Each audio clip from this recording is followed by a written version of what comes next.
Hi friends, welcome once again. In this session we will discuss regarding the concept of constraining the geometrical entity.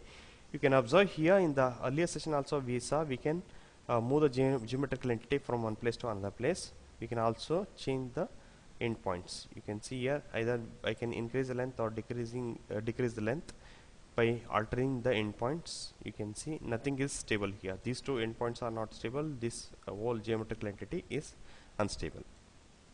Now let us see how exactly we can convert this from unstable to stable.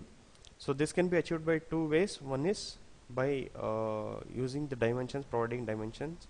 So this is known as concept of dimensional constraining the geometrical entity. The other way is using geometrical constraints. So let us use concept of dimensional constraint. Now I have to provide the first endpoint coordinates. Okay, select this. Okay, so it got converted from white to green color, but it is not fully constrained. You can observe here it is under constraint. You have not defined the horizontal parameter for this endpoint, so you need to do that.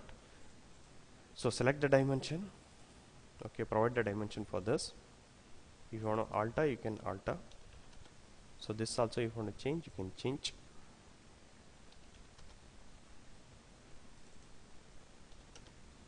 Okay, go to sketch analysis and then check the status.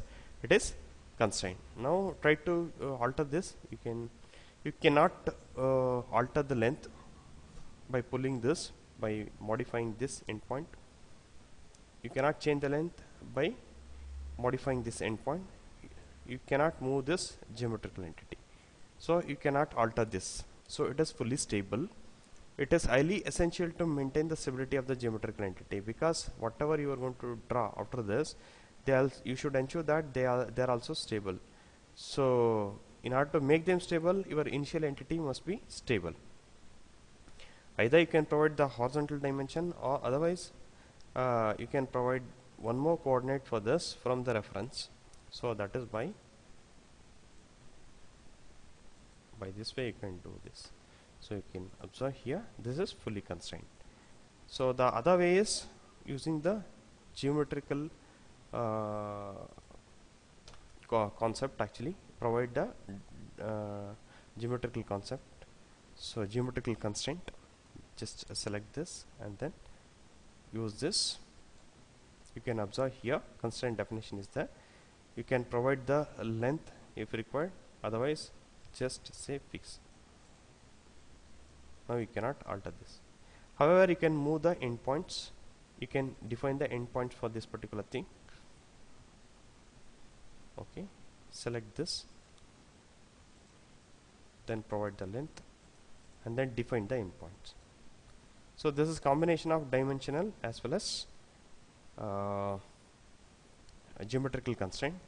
What you can do is you can just alter this and then you can make it coincide with this one.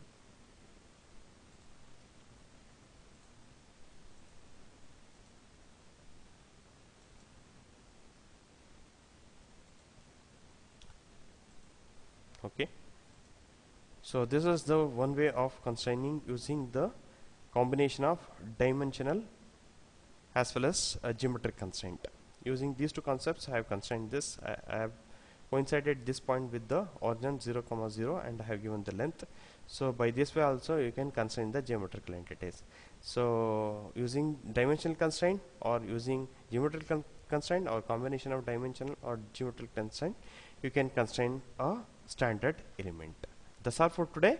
Thank you friends. Thank you for your patience and then valuable time. Keep watching, keep supporting and subscribe to the videos.